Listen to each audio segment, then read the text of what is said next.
From Moscow, we have received a comprehensive newsreel coverage of the fighting along the 1,000-mile front, which stretches from Leningrad to the immortal city of Stalingrad.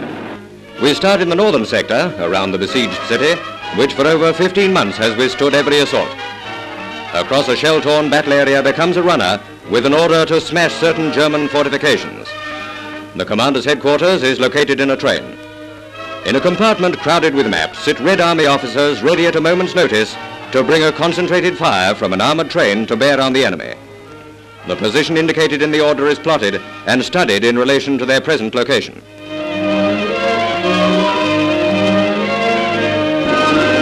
Soon the mobile unit is underway to join up with some naval guns in shore emplacements. The Leningrad defenders have sprung many a surprise on the Germans by this means.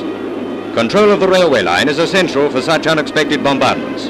And when they break out, the people in Leningrad hear the rumble of the guns and know that another attack is being launched.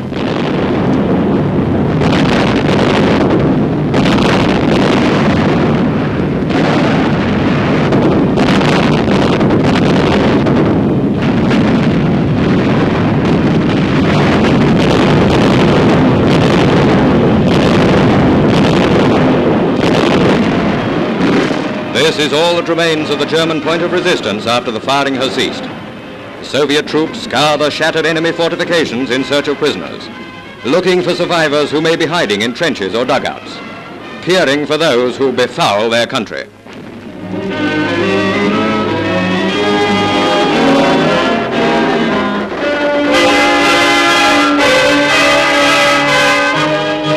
The only Nazis to set foot in Leningrad.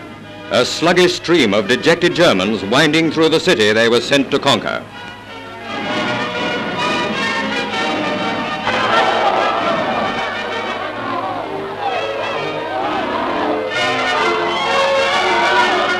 There are many in this world who would give much to do the same thing.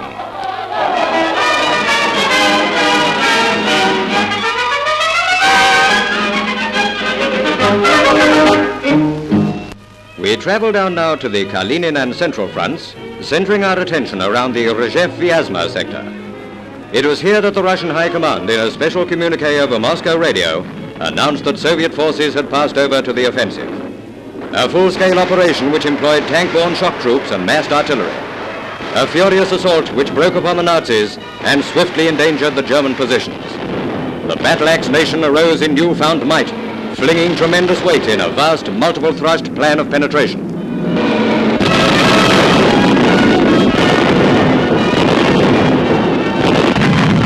Thousands of shells streamed through the night. By the light of gun flashes, cameras photographed Soviet artillery in action. Tanks laden with automatic riflemen press on as the tidal wave rolls forward to exploit a breakthrough.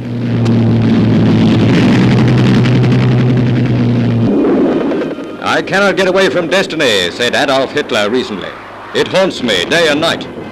How painfully true must he have found that remark to be, when instead of digging in until the spring, his divisions are confronted with the prospect of a winter more terrible than the last. His intuition must have boggled at the sight of his armies in Russia, confronted with a series of offensives, any one of which may seriously threaten his entire campaign. Here on the Central Front alone, the Red Army divisions are biting deeper and deeper into the German lines. General Zhukov was responsible for the brilliant operation. In the wake of the advancing Russians, there came those who had been driven from their homes, eager to return to what may remain. Slowly, grimly, painfully wending their way to try and pick up the threads of life in the now liberated villages.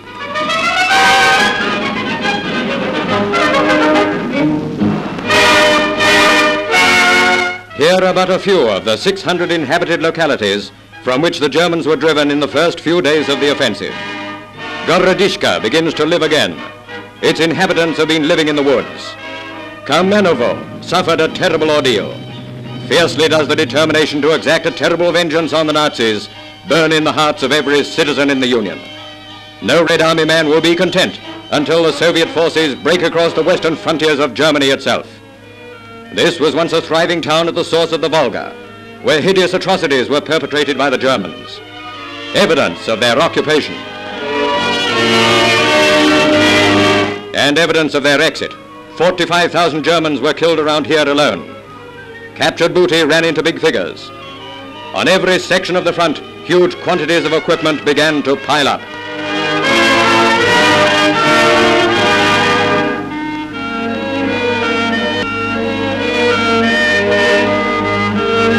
Here are men guilty of some of the suffering in that vulgar town. The third point in our travel south brings us to Varnish. Here the lunge of war is marked by intense air combats. Dogfights between Russian, German and Italian fighters filling the sky. These fierce engagements had the effect of drawing Axis aircraft away from the Stalingrad front.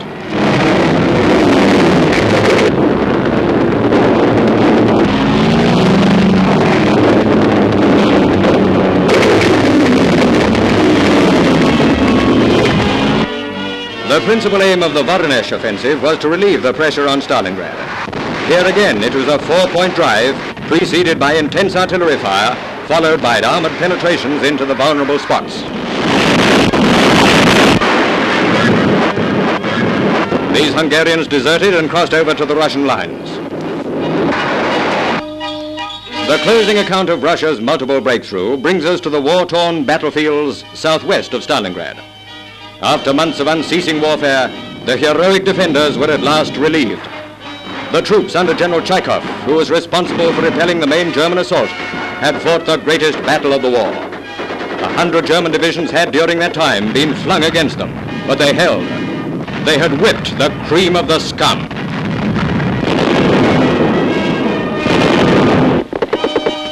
At long last, the great Timoshenko drive had come. Fresh troops swept into the attack, and battered Stalingrad breathed again. A little party of wounded Russians coming out of the line for the first time are given refreshment by a 60-year-old woman and her granddaughter. A touch of sentiment in a scene which feeds upon little else but the cruel, remorseless reality of war. German cries for urgent help come from many places along the Russian front. It is Hitler's turn now to try and stem the tide.